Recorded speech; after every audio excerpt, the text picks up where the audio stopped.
Well, once again, good morning. My name is Donovan Carter. I'm with the Samuel Proctor Oral History today. Samuel Proctor Oral History Program. Today is June 7th. It's a little after 10. And I'm here with Gabrielle Hurd. And Robert Smalls.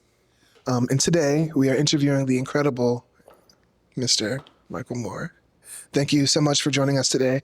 Could you, for the record, give us your full name and spell it for the record? Yeah, it's Michael, Michael, Boulware, Boulware, Moore, Moore. Typically you go by Michael B. Moore, but either way. Well, thank you, Mr. Moore. And what's your date of birth and where were you born? June 12th, 1962, and I was born in Philadelphia, Pennsylvania. Oh, okay. So, and did you grow up in Philadelphia as well? Did you spend? No, for the most part, I grew up the first few years in Philadelphia, but then my dad got a teaching job at Boston College, and so I grew up in a suburb of Boston. Okay, awesome. And I've never been up to, I've only been up to Boston once. Yeah. What's it like there? They say it's lovely in the fall. In the spring, in the fall, yeah, it's nice. The winter, it can be a challenge, but it's fine. Absolutely. So where else have you lived? I lived all around the country. As I said, I grew up outside of Boston. I went to Syracuse University undergraduate. After undergrad, I came back to Boston for a number of years, and I went down to Duke University, got an MBA at Duke in Durham, North Carolina, and then for an internship, came up to New York, worked at General Foods, at the time it was called General Foods, now Kraft, in Larchmont, New York. After business school, I went down to Atlanta, worked at Coca-Cola in Atlanta, then went out to San Diego, then went up to Seattle, then, just sort of bouncing around the country. Most recently, before here, I was in Atlanta for a number of years and then moved here in 2016, Mount Pleasant, South Carolina. Awesome. I grew up in Atlanta, so I love Atlanta, but what would you say was your favorite place to live? I don't know that I have a favorite. I'm the type that I try to just experience all that is new and different and unique about a particular place. And so I'm just kind of soaking things up.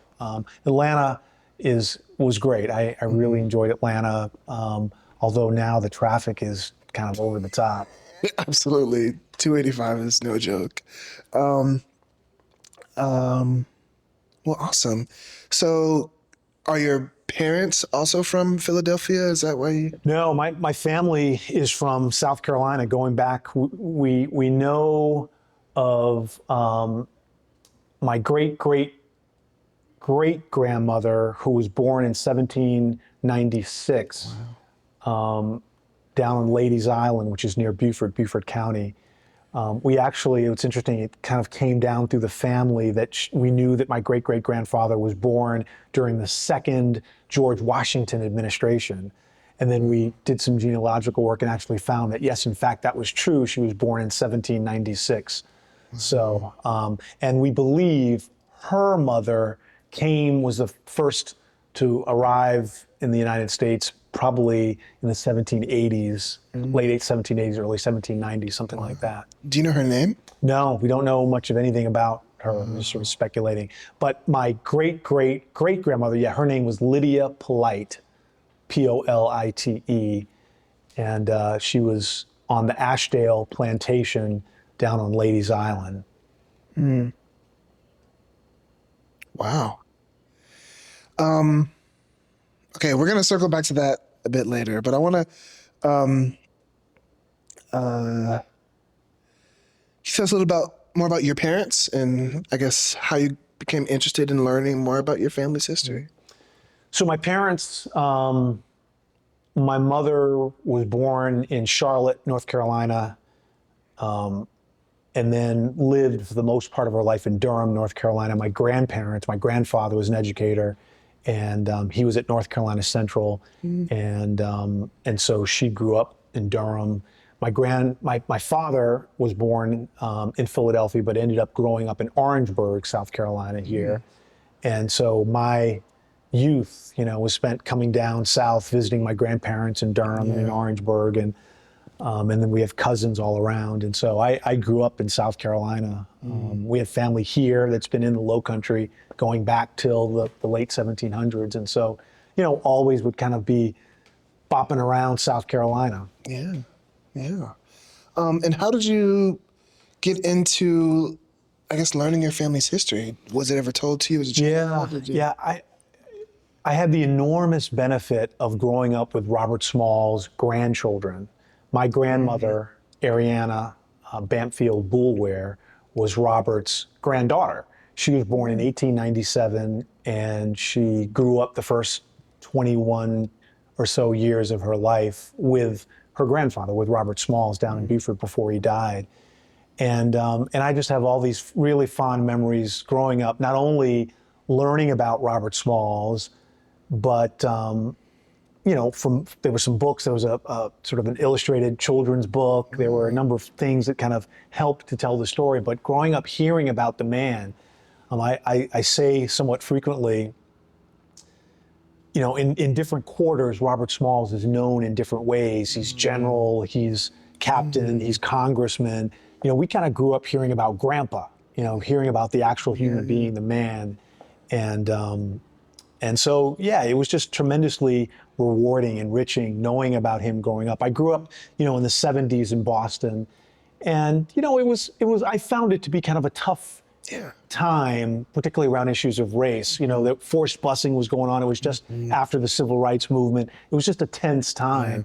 And I often found myself, on the receiving end of sort of epithets and other kinds of things. But, because I knew about my family, and, both my parents are really high performers, educators, both my grandfathers, hearing about Robert Smalls, it just filled me with a sense of self and a sense of esteem that, to be honest, really carries me through to today. I mean, I grew up and my mother used to always tell me, you know what, Michael, you can do anything you want to do, if you're willing to work hard enough and everything. And sometimes I joke with her, I'm like, yeah, you told me that so many times, I ended up believing you, and I think that has sustained me, that has pushed me. And then I've often also thought, well, if I've got just one drop of Robert Small's blood in him, with all the things that he did, all the ways that he really risked life and limb to make things happen, if I have just a little bit of that, then maybe I can do whatever the challenge is that was in front of me. And so it's been very inspirational. Wow. That is amazing. I can see how that would be inspirational. Yeah, sure. So can you kind of talk a little bit more about that? You said about, you found a sense of self and esteem in learning about history and about specifically your own family's history. What are, I guess, times in which you have struggled and, I guess, reflected on that and like, can you talk a little bit more about that? Yeah, I mean, like I said, growing up, we're all as middle schoolers, high schoolers, we're all kind of struggling to find who we are.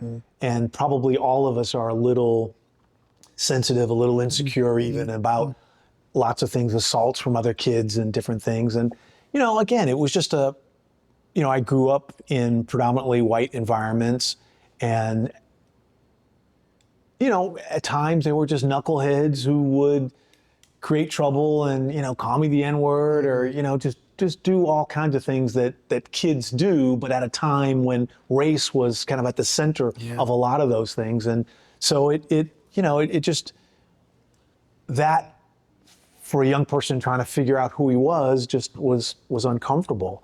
But knowing about Robert Smalls, knowing about my family and the things that they had done, just being surrounded by the love and support from them at multiple generations, it just helped to sustain me. It helped to give me a real positive sense of who I was and potentially of where I could go. I mean, one of my favorite quotes is, whether you think you can or not, you're right.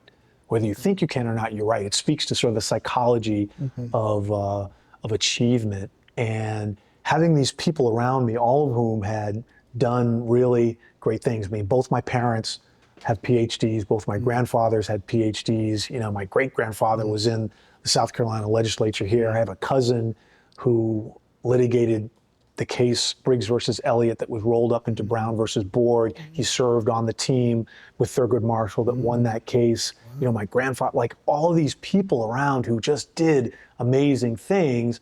And while that has certainly at times I felt pressure from that. It's like, okay, all these people did this. What am I doing? Yeah. You know, it's felt a little bit of pressure, but in general, it has just been extraordinarily just valuable to just give me a sense that, wow, you know, I'm standing on all these shoulders. Maybe I can do something big too. Do you know how old you were when maybe you first heard the story of Robert Smalls? Could you guess?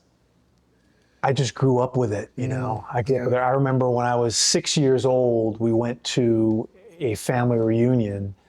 I had a cousin who had a motel in Cape May, New Jersey. It was called the Planter Motel. The Planter was the name of the vessel that Robert Smalls commandeered to freedom. And I remember sitting down. I was one of those kids that, I played with other kids, but I also really enjoyed kind of sitting at the knee of my elders and listening to stories and the like. And I remember sitting there and, you know, listening to, again, these were Robert Smalls' grandchildren, all of whom had grown up with him. And so hearing stories about them and their lives, but also hearing about Robert and the like. And so I just always kind of grew up with it. I'm not sure that I can remember a time where it wasn't really just a part of my being. Wow. But I will tell you an interesting kind of thing. You know, I've got 4 sons. I've got 25, 23, 21, and 17. And it gets the challenge of kind of passing down those stories. It just gets more challenging. Again, my mother, you know, who's still with us, thank God, you know, she grew up with Robert's daughter, Robert Smalls' daughter. Her grandmother was Robert's daughter. And so, you know, for the last 22 years of her life. Now, Robert's daughter, Elizabeth, lived until she was 101. So she lived a really long, beautiful life. But my mother, grew up hearing direct stories from, and Elizabeth was on the Planter on May 13th, 1862. And she lived until she was, you know, 101 until 1959. And so I just missed her. Yeah. And so that aspect of things, as we're talking about it, it really, for me, it makes that history much more tangible. When I think kind of abstractly about the Civil War or about Abe Lincoln or something like that, that's just so long ago. But I have pictures of my great-grandmother with my mother and my grandparents as I knew them. And I know that she was around until, you know, just a couple of years before I was born. And so, and I'm not that old.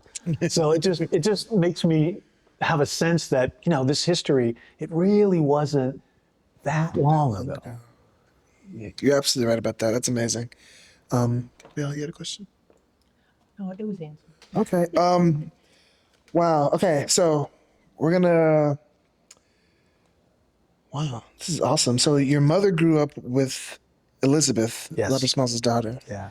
That's amazing. And you kind of touched on it being a little bit harder to pass down the stories to your sons. Yeah. How have you taken up that challenge? Have you taken them back to Beaufort? Oh, yeah. Yeah. Have you been on a boat with them? Like, We've done a lot of that stuff, but you know, my kids are at an age where I think they appreciate it, but I don't know that they they're going to talk about it in that kind of a way yet. You know, I think they will grow into this legacy, and they will, and look, maybe we'll get into it. I have the really unique opportunity right now that I'm running for Congress. I'm running for the seat that Robert sat in, that he served in back in the 1870s and 80s.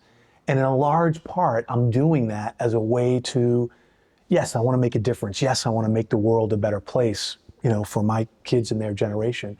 But I also want to figure out a way to extend this legacy to them.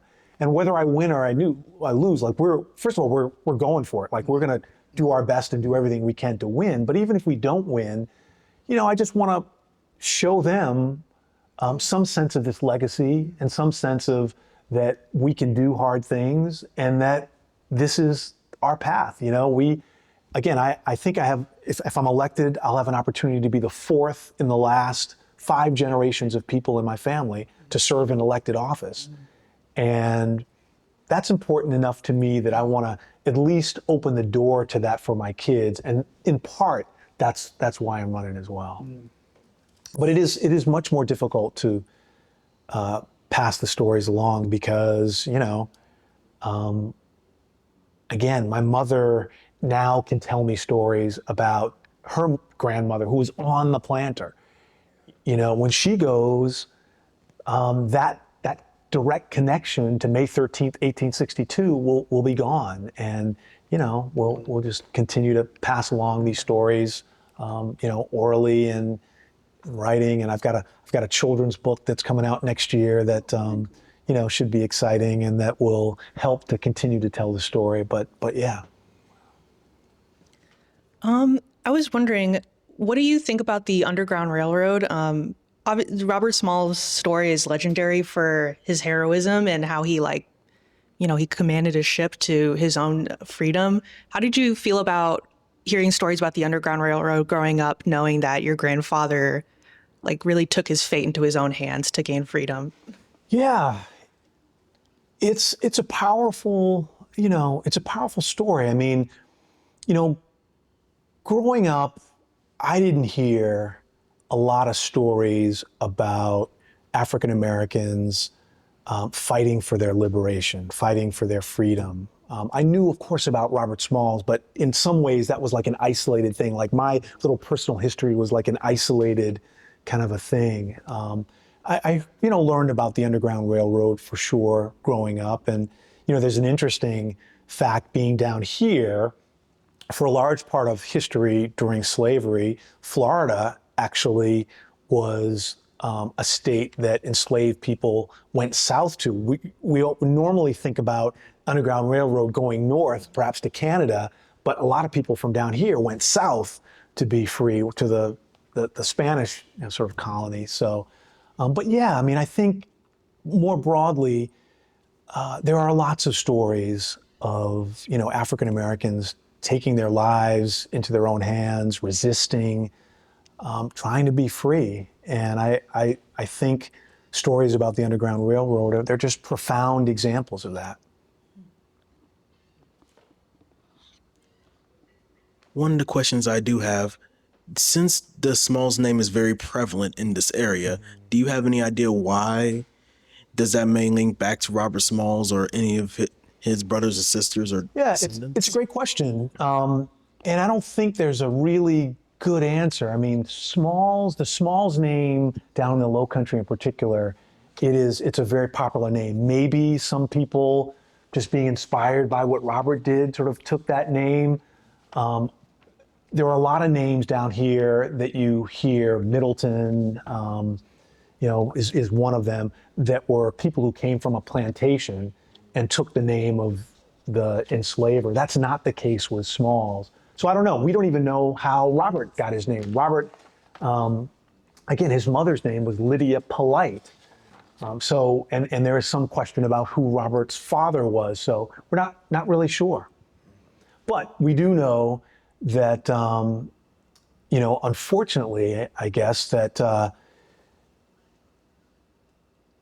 and you know, we're waiting on DNA to sort of bear this out, because now with DNA tests, we can see who is connected. But, you know, Robert had 2 sons and 2 daughters. The 2 daughters married and took the names of their husbands. The 2 sons, one of them died in infancy, and one of them didn't have any children. So we believe that there aren't any people with the last name Smalls who are genetically connected to us right now. We don't, you know, again, people come to me and ask me about that, and I say, take the DNA test. If we're connected, then, you know, we'll know differently. But that's the sort of the story as we have it now. Thank you so much. Yeah. So you told us stories about how, you know, your relatives lived to extremely old age, and you were lucky enough to hear about stories of Robert. did they ever discuss what freedom meant to Robert or what freedom meant to them, having claimed their own freedom in such a incredible way? Yeah, that's a great question. You know, Robert was the type of man who had the ability to dream big dreams and then figure out how to make it happen for himself, and then figure out how to make it happen more broadly for people. And I think freedom is one of those examples. So again, he knew that in slavery that his family, his wife and children could be sold away from him at any moment. He loved his family like any father and husband does. And so he tried to figure out how can I keep our family together? The first thing he did was, when Robert worked on the docks, he actually earned a salary. The salary went to his master down in Beaufort, but he was able to keep $1 a week or something like that. And with that $1, he went and bought candy, vegetables, just various sundries and the like that he sold on the docks for a profit. And he saved up every penny that he ever earned. And he actually negotiated with his wife's master for the freedom to buy the freedom of his wife and children. And it's said, the story goes that, they agreed on a purchase price around $500 and that he put down a $100 down payment. Now, I'm pretty sure that Robert's, Hannah's wife, Hannah's master probably didn't think that Robert was going to be able to come through and everything. But here's this enslaved person handing over $100. He's like, yeah, sure, I'll take it, but even with that, knowing how long that could take to amass that kind of money, Robert also knew that there was this federal blockade. There were these Union ships outside the mouth of the harbor, and he knew that if he could figure out how to get there, that would be a way to keep his family together because they'd be free. And so that really was the spark of him doing what he did. And then, so we know that he commandeered the planter, sailed it to freedom. He got a reward. He was taken up north and he was paraded around. There were these huge celebrations in New York and Boston and Washington. He could have lived the life of a Civil War hero very comfortably, but he wanted to go back and fight for the freedom of everybody else who was enslaved. And so he put all that aside and went back and fought in the war. And, he became the first African-American to command a United States naval vessel. He fought in 18 battles. So he fought to do that for others. Same thing with education. As an enslaved person, it was illegal for him to learn how to read and write, for anyone to teach him how to read and write. And that really bothered him. And the first thing that he did when he got the reward money was he hired tutors. And as the stories go, he met with a tutor at like 6 o'clock in the morning when he was fighting in the Civil War, and then in the evening to learn how to read and write. And then when he got in the legislature, he got sort of education for himself. He actually sent my great-grandmother, Elizabeth, to a private school outside of Boston, West Newton, Massachusetts. Probably the best school that would take a young African-American girl at that time. But then he came back, and when he got to the legislature, he wrote the legislation to create the public school system for everybody in South Carolina. So here and again, he valued education. He figured out how to get it for himself. He extended it to his family, and then he actually kept on and figured out how to, create it for everyone. So I think that was just a part of his makeup. He dreamed these big dreams, and then he figured out how to make it happen for himself, for his family, for others. I can see how it's just in the blood of your family at this point. I mean, your family's done so much for the personal freedom of other people, like in education, as you described. And your mother, I think it's just in the statement of your mother saying, like, you can grow up and you can do anything. I think there's so much freedom in that, telling your children that. How do you think hearing all these stories as a kid affected the way you view freedom now? And personal freedom. Yeah, I think it's complicated because, we're in a world now where on the one hand, we talk about freedom, we talk about, the United States being free and we're all free. But then, there are little things, and I don't want to get too political, but, there are people who are spending a lot of time trying to figure out how to deny people the right to vote, or trying to figure out how to gerrymander districts to minimize the voice of certain people. In some ways, again, trying not to be too political, but what happened a couple of years ago on January 6th, where people tried to overthrow the political process and in some ways the government. So we can't take that for granted. It's very relevant. It's okay to. I feel like it's okay to be political. I think freedom is I think it's a concept that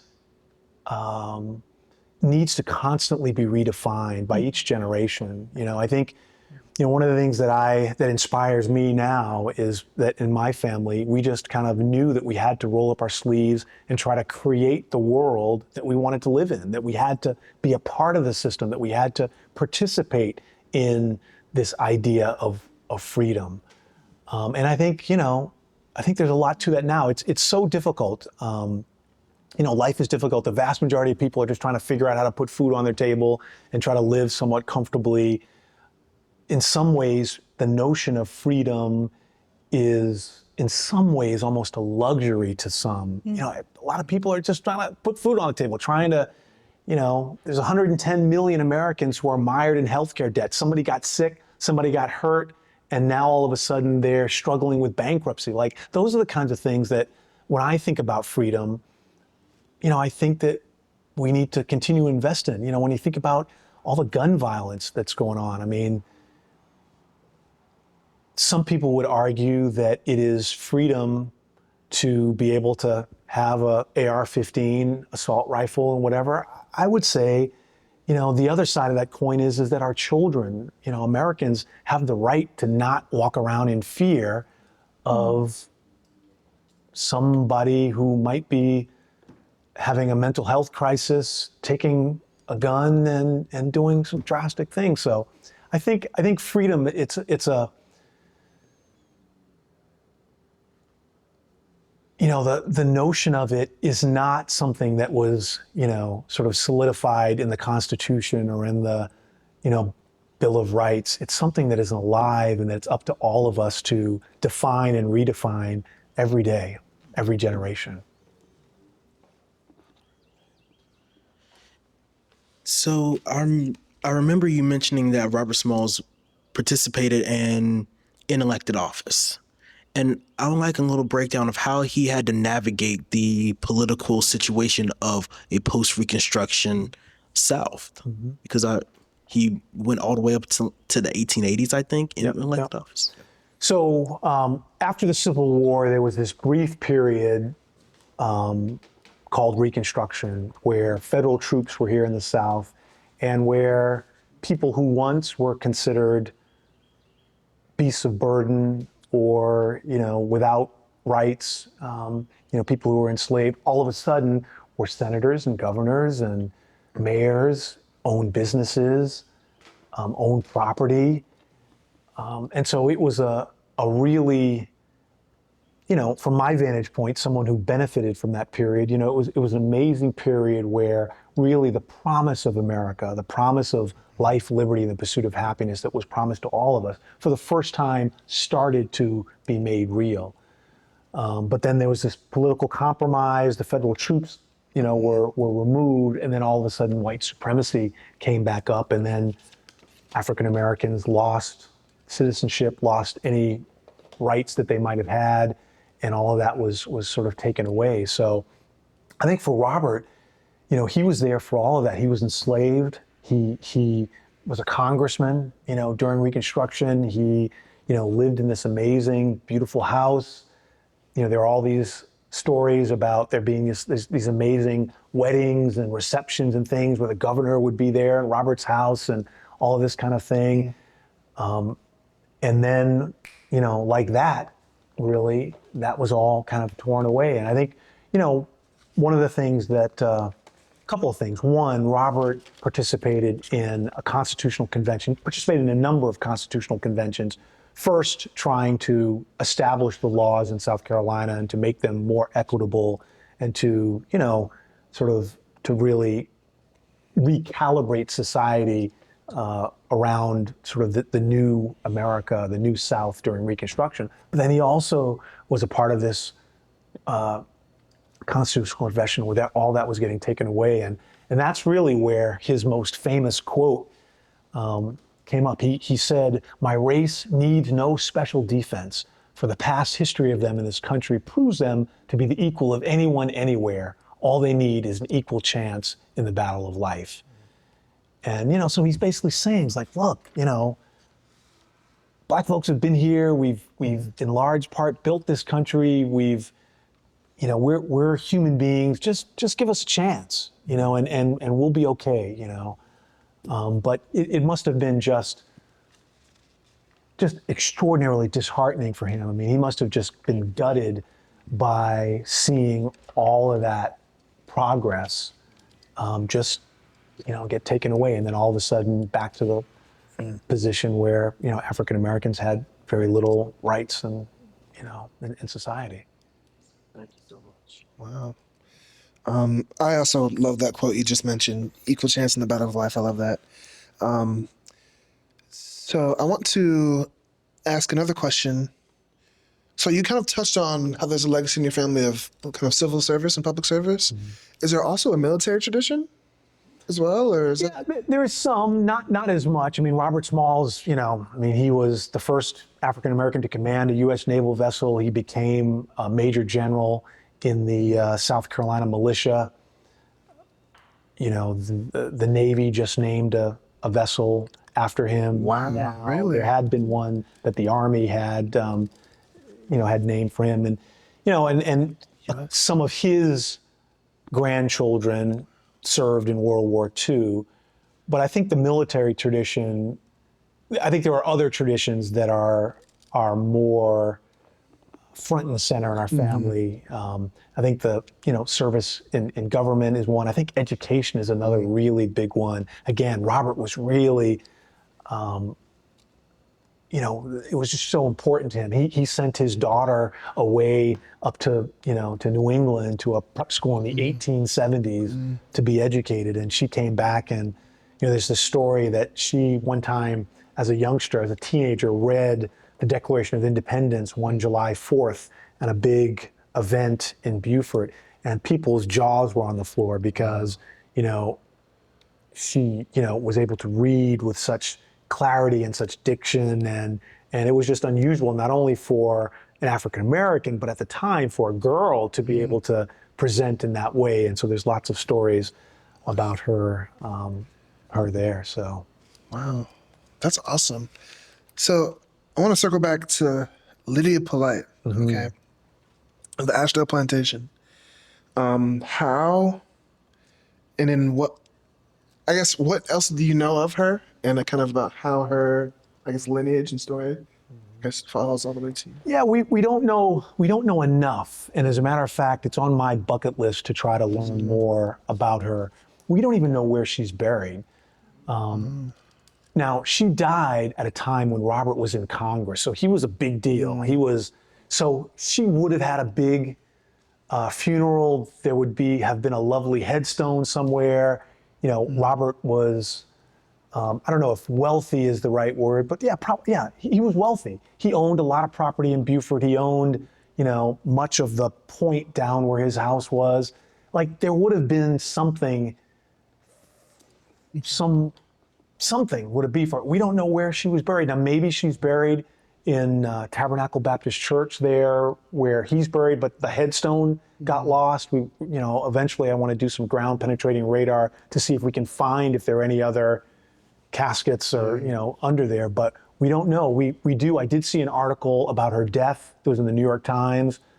Again, sort of speaking to the fact that, this was a big deal, but we don't know where she is. We don't know what happened to her. And so that's something that I really want to discover. We know that the story about Lydia is she was born and raised on the Ashdale plantation, which is where the McKees, who Robert and his mother, that's who they worked for on the Ashdale plantation. We know that at age 9, the McKees were kind of touring Ashdale and saw Lydia as a 9-year-old, and I guess she came up and spoke to them, and they ended up taking her back with them back to the big house. And I don't know, I hope it's not cynical, but the only thing that I can think of as an analogy of how that went down is, you're in a mall, or you come up to a pet store and you see this little cute kitten or a little cute dog,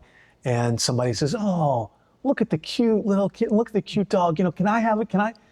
And ultimately, I think that's what happened with her as a human being. It's like, "Oh, look at her, she's so cute, let's bring her back with us," and therefore she got taken from her mother. But that's really all we know. We know that she lived in the house with Robert when he came back. We know that she stayed when Robert was in Charleston working and for freedom. We know that she was, with the McKees. One of the really undertold moments of history was the Battle of Port Royal, which happened in November 7th, 1861. And that was when the Union troops came down, the flotilla of boats and troops came in, took over the Port Royal area. All the whites fled, leaving the enslaved black folks there by themselves. They weren't legally free, but effectively they were free. And it was the first time that black folks in any kind of large number experienced freedom. And so, I always say, particularly around there are a lot of the celebrations for Juneteenth. Juneteenth is really important. It's the last day that enslaved black folks learned of their freedom. But the first day is important too. And that was that November 7th, 1861, the Battle of Port Royal. And I mentioned that because we don't know precisely what happened to, to Lydia. We know that the McKees fled. I'm guessing they took Lydia with them, since she was a domestic for them, took her with them to Charleston, but we don't know. She could have been left there, and she could have been actually free before Robert was, if that happened. So, but we just don't know the full story. Wow, that's amazing. So, we know you probably told the story a lot of times, but can you tell us about the night that the planter was commandeered and taken, and what you know about it? I will. So again, Robert was really committed to trying to be free. He knew that his family could be separated from him, and so he had already negotiated to try to buy his family's freedom, but he knew that there was this opportunity. He knew that there was this Union blockade, U.S. blockade outside the mouth of Charleston Harbor, and if he could get there, he'd be free. And so, as the story goes, I think one time he was kind of joking around with the other enslaved crew and kind of mocking the Confederate captain, his gait, and he had like a funny little walk or something. And the people was like, "Oh, that's just like him. That's just like Captain Aurelier." And Robert, started to think. And so again, to make a long story short, on the night of May 12th, the Confederate crew that typically, they were supposed to stay on the boat all night, they left for the night, went into town, and Robert said, "Look, this is our chance." And he got the other enslaved crew and their families, got his family.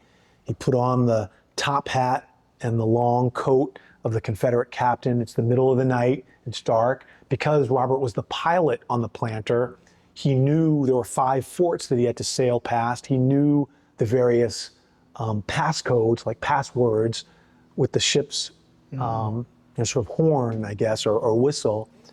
And he sailed past. He sailed past all 5. The last fort was the biggest and most dangerous, was Fort Sumpter, which was where the Civil War began, the first shots of the Civil War. And I've often thought, I wonder what they must have felt like as they were approaching Fort Sumter. They had already passed 4 forts, they could probably see freedom, off in the horizon, but they had this enormous obstacle in front of them.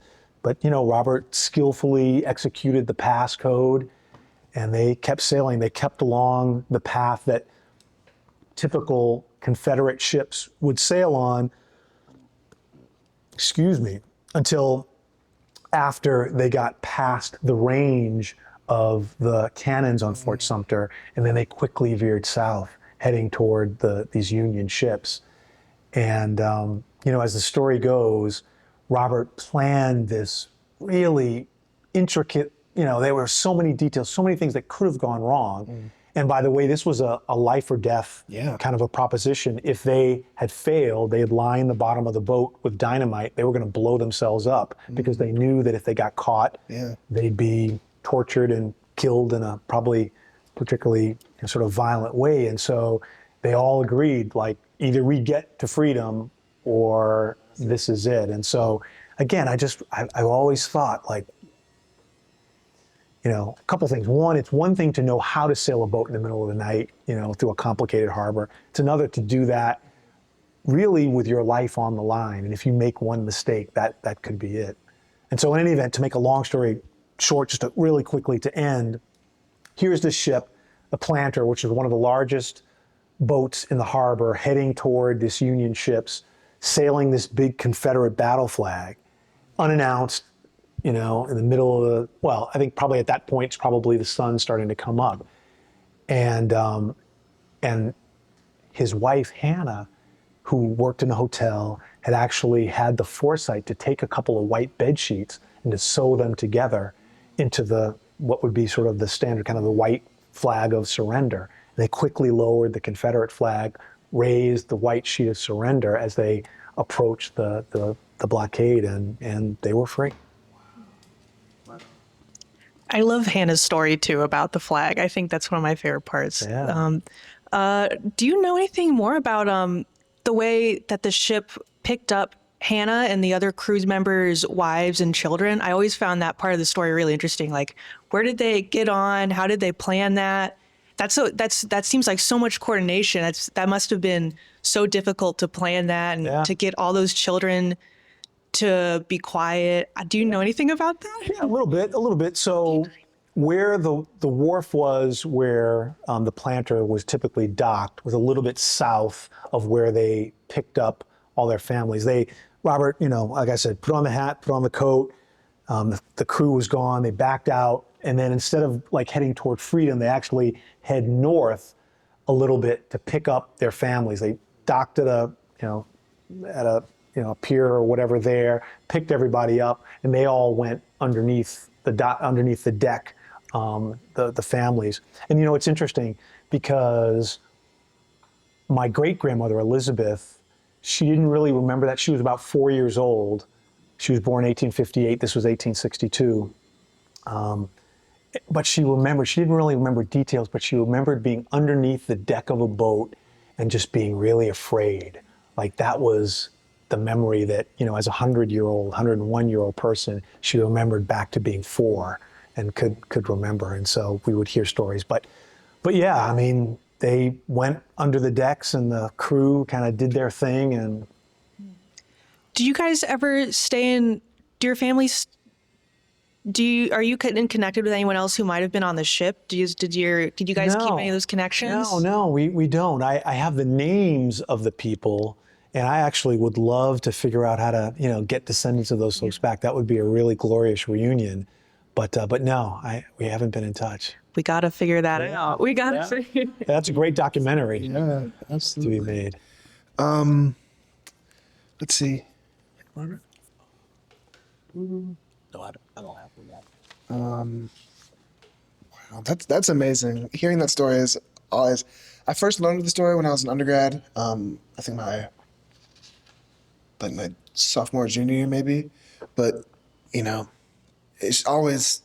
I just love the story so much. It's so harrowing. I can't imagine sailing past 5 different forts. No. Oh man, that's insane. And do you know, you mentioned earlier about the U.S. Navy naming a ship after him. Do you know more about that? Yeah, Maybe where the ship is? as a part of, the ships in Japan, as a part of the United States military kind of reconsidering assets that it had, whether it's ships or forts or the like, that had Confederate names, really kind of coming out of all of the George Floyd stuff. I think as a part of that, they renamed a naval vessel for Robert. So yeah, it's stationed, I think, in Japan, and I think sometime in the summer there's going to be a more formal kind of naming ceremony to sort of codify all that. That's excellent. Yeah. Do you know about what happened to the planter? Did it ever go down? Yeah, the planter was, was brought back to service in the Civil War. It fought, sort of gallantly with Robert. Like, as a matter of fact, one of the stories, Robert was named the captain of the planter, first African American to be named a captain, because they were in the middle of a battle. The planter was taking on fire, and the Union captain just lost his nerve and just fled, went underneath. They thought they were about to die, and he just left. And Robert, knowing that this was his ship, that he had saved, and also knowing that if he got caught by the Confederates, it was over for him. There was a big bounty on his head. He was, he was someone that the Confederacy really wanted to get. He bravely got behind the wheel and sailed the planter, to safety. And so it continued. I think there's one other story, interesting story. We know the story of Rosa Parks, not willing to get up in public education. Robert went to Philadelphia. There was dry dock in Philadelphia. He sailed the planter up there for repairs. And back in the 1870s, I think, similar kind of a thing, was sitting on a public, like a train, and someone said, you're in the wrong section. And Robert was like, all I've gone through, I'm not moving. And so to make a long story short, similar kind of experience, he was behind the desegregation of public transportation in the city of Philadelphia. That's a story that not a lot of people kind of know about. But I think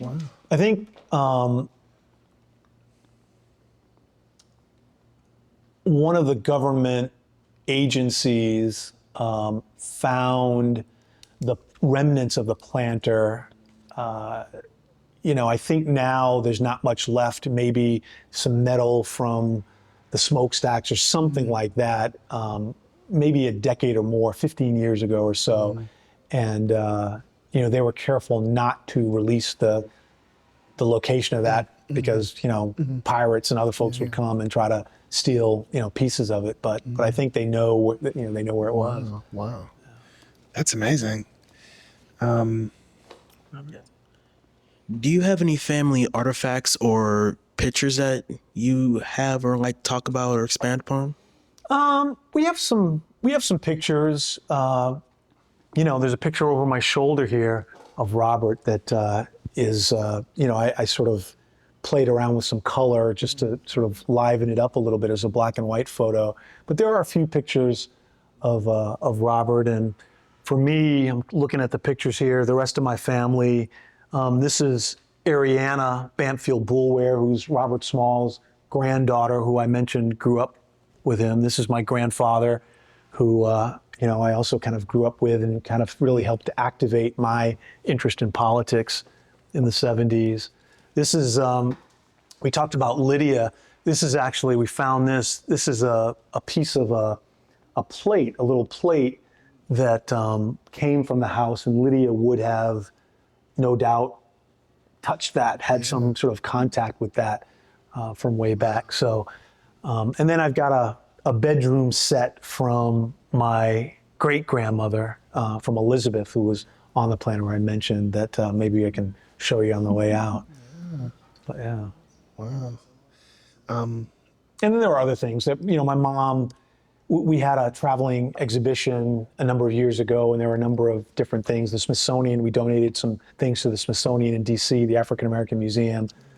They've got some furniture. We've got other aspects of the furniture. there's a cane, there's a musket, there are, a number of things like that are in the family. So your many greats, grandfather Robert Smalls had like a really unique life in that he got to be really wealthy. How do you think that changed the way they lived their daily lives? Like, how did they celebrate their holidays? How did it change the way you think they interacted with their other African American community? How do you think that changed their lives? Yeah, there's no question it changed it dramatically. I mean, Robert came back and bought the big house, the house that his master owned. And so I think that's, something that's critically, different. I mean, there are not too many stories of enslaved people who end up, sort of owning the big house. I think that's one thing. I think, Robert just did a lot of things. He started and owned a railroad. He owned a newspaper. He owned a number of businesses. Was one of the biggest, sort of business and landowners in Beaufort back in his day. Interestingly, I think another sort of project is to hire a forensic accountant to find out what happened to all that, because I think he probably got swindled out of a lot of that as, Reconstruction died and when he died. And, but yeah, we actually had the house, his house in the family for almost 100 years until the 1950s. And so yeah, look, Robert Smalls gave me an enormous advantage in life. I mean, he died in 1915. I was born in 1962, but the focus on education, the focus on just community service, there are just so many ways that he just really helped to just lifted, me and my generation up, and I'm trying to lift, my kids up, and just an enormous advantage. Well, I mean, it's amazing triumph, and he deserved everything he had. Yeah.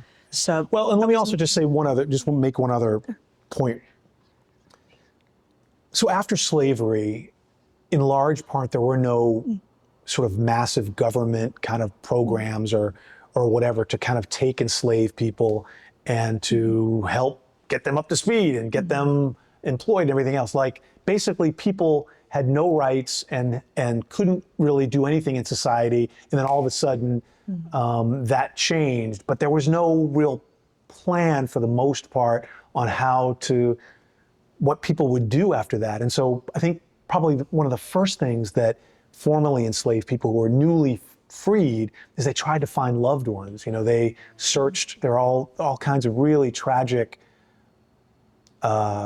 advertisements in newspapers of loved ones trying to find each other and the like. One of the things that I think was an enormous advantage that Robert had an opportunity in hand in creating was Penn School down in St. Helena, down in Beaufort County. It was the first school for formerly enslaved people in the Confederate South, and it was a place where they tried to do what I've been describing, try to teach people, give people education, give people training, give them sort of job skills, so that they could kind of live. So I say all that to say, Robert didn't have that issue. He got, he didn't get, for delivering the planter to the United States, he got a reward. He didn't get what Congress had prescribed. Congress had an equation that you got a certain percent of the value of certain things if you, deliver them to the United States. And I guess Congress couldn't see fit to give a black man that kind of money that Robert would have got. But he got, a lot of money, he got a reward. And that just set him up on a path. I mean, he was a state representative, he was a congressman, he owned all these businesses. It just set him up in a very, very different way than the vast majority of enslaved people who were just trying to figure out how to survive, how to find their loved ones. And so, I honor that. I recognize, that advantage, and see it. They're very tangible reflections of that in my family. Well, he was an incredible businessman, because I don't know if I had that amount of money, not everyone can turn that into the life that he had. That's also an incredible triumph, completely separate from the planter, his ability to completely turn around the life of his family for generations and generations to come. Yeah. Another question I thought to had is, Robert Small's mother was Gullah. Is that correct? Robert was. Did you ever hear stories of his Gullah culture growing up? Yeah, a little bit. Sure. My I grew up eating red rice and frogmore stew and just lots of really wonderful expressions of Gullah culture through foodways. My grandmother and her aunts and uncles, had a little Gullah twang in their voice. It was complicated though. They grew up at a time when that was, it wasn't always presented as something to be proud about, their Gullah, sort of heritage. Robert was called the Gullah statesman. I think he appreciated that. He acknowledged and recognized his Gullah, roots. He, in effect, he was bilingual. He could speak sort of the quote unquote King's English, but he also was Gullah and he could speak Gullah. And that's really in large part what helped him politically because, he could code switch, when he needed to. But it's a complicated legacy. I have friends who have grown up in that community, contemporaries of mine who, grew up and were made to feel ashamed of that. Were made to, I have one friend who grew up Gullah, speaking Gullah, that was her first language, and got made fun of so much that she developed this really strong stutter that, was I guess psychological, but just stayed with her for a long while, for many, many years. And so, even to this day, there are young people in schools who are getting chastised for speaking their native language, for speaking Gullah. And it's getting better perhaps in some spots where the school systems are acknowledging and recognizing sort of Gullah. But I am really proud of my Gullah heritage. When I went to, there are so many expressions of, well, let me take a step back because maybe not everybody even knows what Gullah is. Gullah is a creolization of African languages and culture along with some American languages. As enslaved people came from all over West Africa, were put together along with some English stuff and, with English, and they created kind of a number of different cultures. And because they were on sea islands that weren't connected via bridges or anything, they maintained those Africanisms far longer than other folks who, on the mainland and the United States, just kind of their culture just kind of dissolved away. And so to this day, we can go to places and people will be talking Gullah and you won't understand a word they're saying. Some people have that, there's a sweet little sort of twang, Gullah twang, but there are others that, it's a thick, kind of an accent. It's a different, kind of a language. And a few years ago, maybe 4 years ago, I had a chance to go to West Africa, to Sierra Leone. And it was just so heartening to see expressions of culture that I grew up with that are connected to sort of Gullah culture, and to see those things kind of in West Africa. And you hear intellectually, oh yeah, there are these connections with Africa, but it's a different thing being there and seeing the food that they eat, seeing the way that they fix shrimp and seeing red rice and even hearing words that are being spoken and actually, sort of experiencing that. One last point on this Gullah thing. I brought the mayor of Freetown, which is the capital of Sierra Leone, I brought her to Charleston and actually to the Penn Center on St. Helena. And as she got out of the car, this Gullah leader woman cultural leader was there. And the two of them had never met. The woman from Sierra Leone had never been to South Carolina. This woman had never been to Sierra Leone. Yet they started talking and immediately understood every word. You know, the woman in Gullah and the woman in what they call Creole, Kreo, in there, and they were just going back and forth. And it was one of the most special moments of my life, actually seeing that cultural exchange, seeing the fact of just all the ways that, you know, the culture had persisted across the Atlantic. So really important issue. Thank you for that question. Yeah, that's amazing. So kind of moving back a little bit to Robert, what would, if you could speak with Robert, what are some things you would want to talk to him about? Oh boy. Now, I'm gonna try to keep my composure. I'm an emotional guy Yeah. here.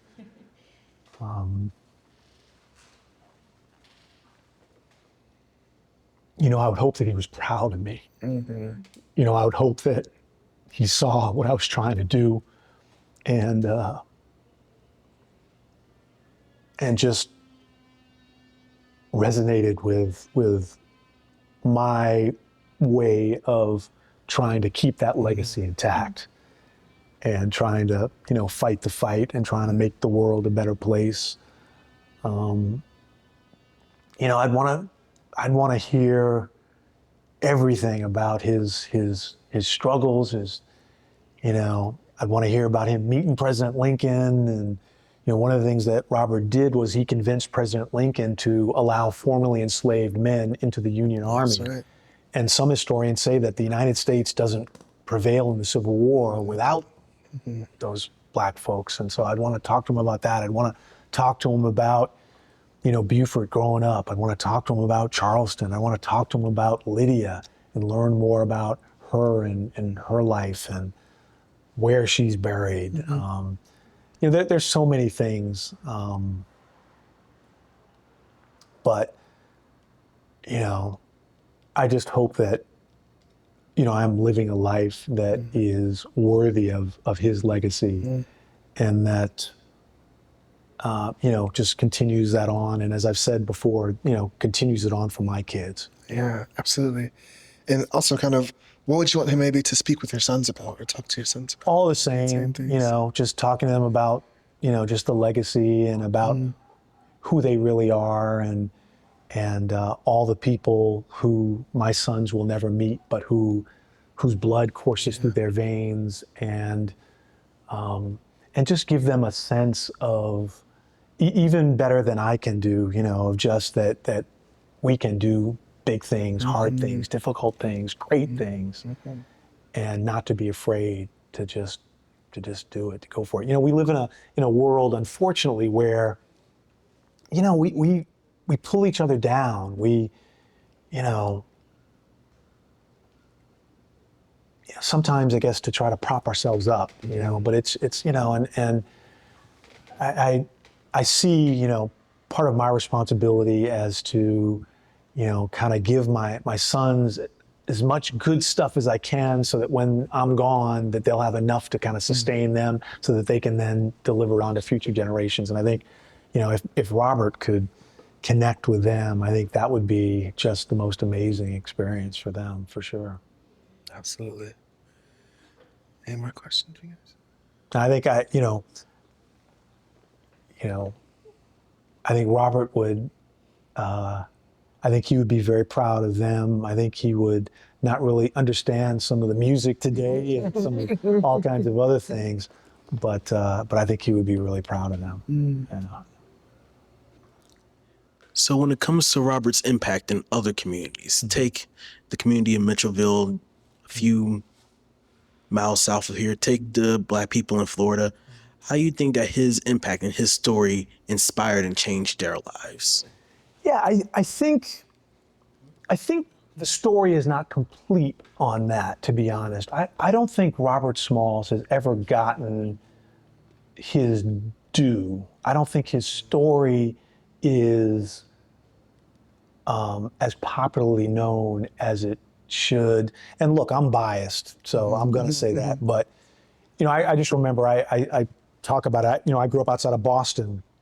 I remember learning about Paul Revere, one if by land, two if by sea or whatever. And I'm like, yeah, that's cool, but come on, Robert Smalls, come on, That's right. And yeah, I mean, if you think about it, like the Robert Smalls story, it is the story of it's like a presidential story. It's like an amazing American story.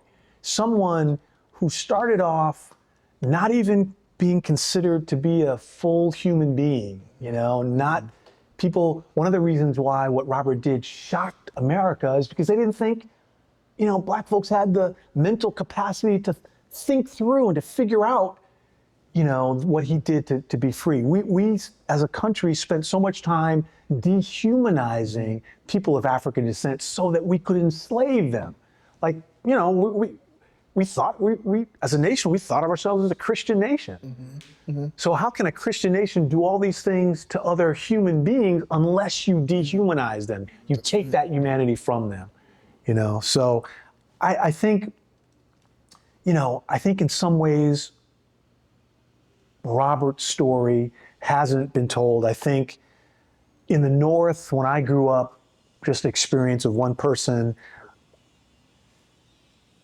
I think the North has a bias towards Northern history. If it didn't happen north of the Mason-Dixon line, they didn't really care about it. Everything else is just kind of Civil War history. I think in the South, in a large way, even though kind of the United States and the North prevailed in the Civil War, the South really prevailed in the narrative of the Civil War. And very quickly after the Civil War, this lost cause kind of way of positioning the Civil War in a much more positive, romantic kind of a light came about. And so Robert was certainly not being told down here. And so I think it's been over the last couple of decades, that really Robert's name has become much more, there's been much more interest and energy, about it. And I think as that continues, I think, we'll learn more, there'll be more research.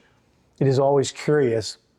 I grew up learning about Robert from the family, but there are other people that know various aspects about Robert far better than I, because they've done the research, they've seen the different legislation that he proposed, they're in the details that I just haven't, I'm just not in touch with. But it's great to connect with those folks, and there will be more. And even projects like this, I think, are so important because, again,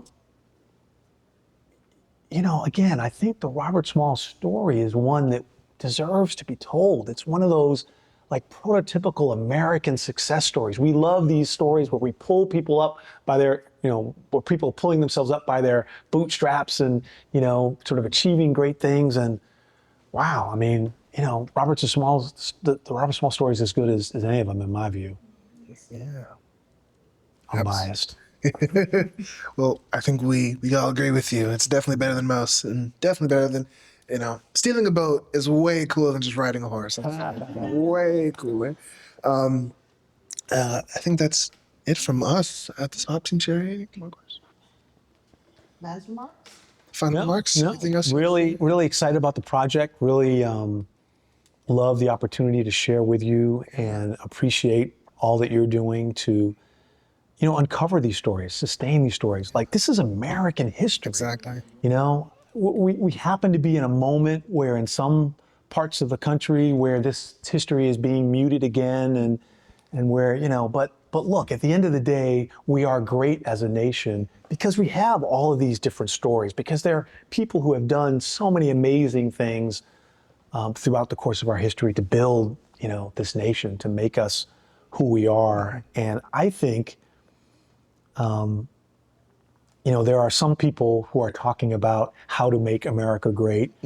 I think we make America great by elevating these stories, by us uncovering, the full richness and diversity of who we are as a nation, of who the people are who have come here and helped to build, what we have here. And I think this project is a great way to to start to do that and to build the foundation, of that. So I'm grateful for all of you.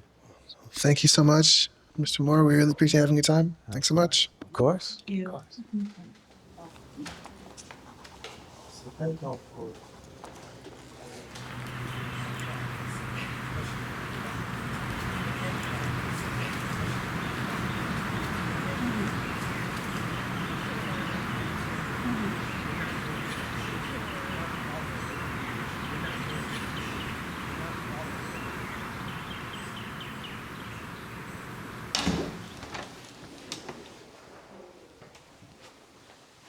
Oh, wow.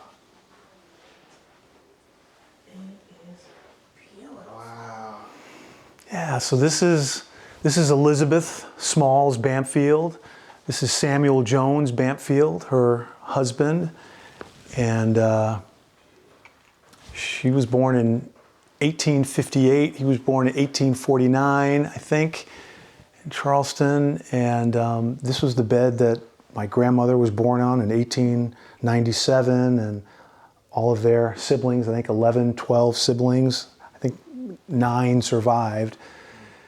And this is a number of other different little things. There's a document. Sam Banfield was an attorney and was a state representative and the clerk of courts. And this was one of the documents, I think, around a church. He created a church in Beaufort, and I think that was the document for that. There's a map of old Beaufort behind there, kind of showing where the dots where I think where Tabernacle Baptist Church is and where Robert's home was, and And the thing for me, this furniture is just has been so important in my life. For the most part, it's been in my mother's house. It's just been here for a number of months, but for me, again, when I think about the Civil War, it is just this abstract thing. But when I think about even this furniture, it connects me to Elizabeth. And, when I used to visit my mother, I would put my clothes in the dresser drawer, and I'd be like, yeah, I'm putting my clothes in, Mama Lizzie's dresser drawer. She was on the planter on May 13th, 1862.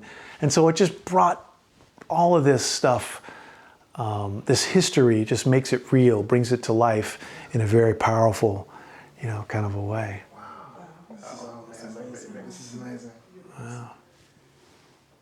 Well, this is her little rocking chair. She used to, and she was a real tiny woman, probably not much more than 5 feet tall, and she became blind, on the edge of her life, and as she would just sort of sit here and rock, and so yeah, it's really, really special. That's amazing.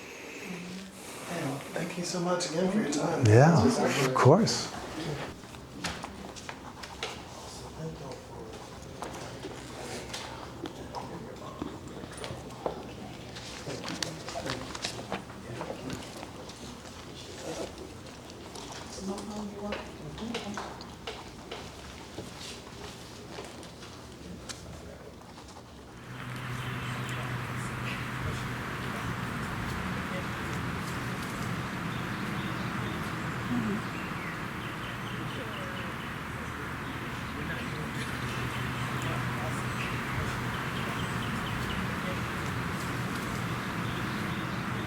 Mm-hmm.